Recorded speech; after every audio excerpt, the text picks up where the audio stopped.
What's going on, world? It's your man Pat Seasall, Seasall LLC, mobile mechanic and roadside services, and today we're working on a 2006 Dodge Avenger. And well, I think I know what the problem is already. I was coming out here to do a diagnosis, and I'm gonna give y'all a couple quick steps on what we did, and we're gonna get into it right after the intro.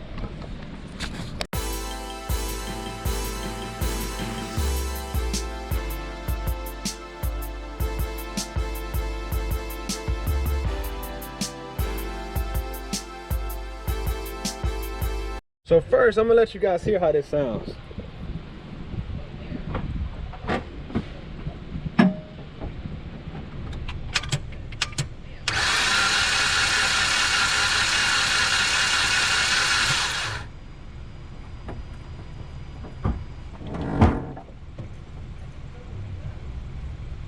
Well, pretty sure you guys got to hear that.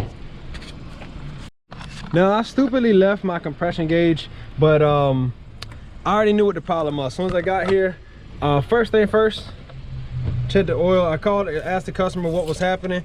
He said, oh man, it shut off while I was driving, blah, blah, blah. And like, was it overheating? He says, oh, I don't know. But I could check the oil, and even though it's not milky, it's way over the line, which lets me know that there's water or antifreeze or something mixed inside of that cylinder. Number two, see all this residue here? This is all water. So he's been putting water in here. So I already knew that somehow it had blown. Then I look right here. Hold on, that's probably gonna show you better right there. See all that? Put an extra light on there. See that fluid? All this is fluid. And it blew straight out the intake. I was like, oh, that's a problem. Let me show you the third indicator of what I know the problem to be on this is. So the third indicator, I went and I opened this up, and what do we have? Not only do we not have any fluid antifreeze, but it's brown and slimy and thick. Let me know that there's oil being backed up into the cylinder. So what does that mean? No compression. I can hear it doesn't have any compression. Plug is super white.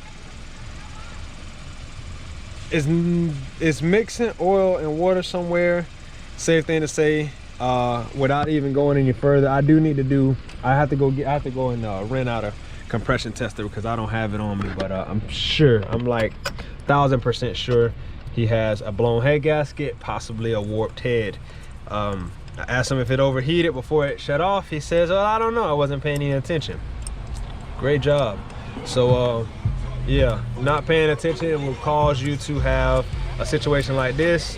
And I mean, it's got like 224,000 miles on it. So I mean, it's lived a pretty good life, but it's done, and it's done. Whew. Right in the peak of summer too. So, you know, that kind of sucks, but it is what it is. So yeah, blown head gasket. That's how we diagnosing this. The other things that we would do besides that would do a block test. We needed to crank up to do that, and do a compression test to verify that it's actually getting compression on that cylinder. And after that, you know, it'll pretty much be it. But I'm fairly certain I got the answer of what it is that's going on with this vehicle. So yeah, second one, it happens quite often.